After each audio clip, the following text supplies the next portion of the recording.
Hi everyone, I am coming to you from Costa Rica. I'm here with my mom celebrating her retirement, and I just wanted to share with you how amazing an immersive nature experience is.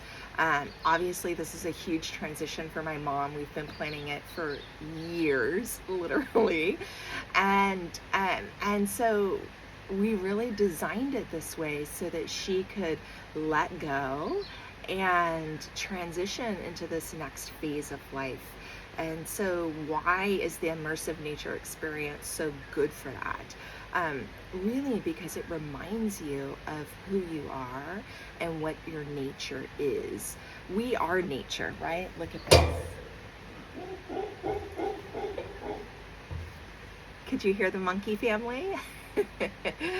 um, And so, when you need to reconnect, when you need to remember who you are, looking at nature and being in nature and resonating with nature brings you back to your natural state and in a remembrance of how you connect with your own circuitry, your own power, and your own beauty.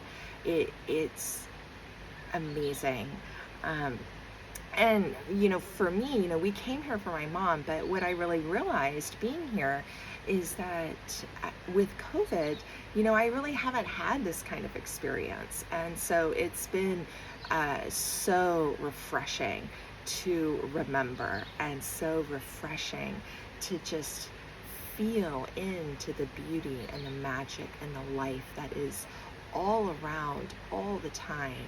Um, and to see the subtleties as you pay more attention and the reminders. So over the next couple weeks, I'm going to send you more videos with more information and insights and fun things that we're doing and give you a better understanding of the magic of Costa Rica, the magic of an immersive experience, an immersive nature experience, and yeah, just sharing more with you. So look forward to it, and I will talk with you again soon. Take care.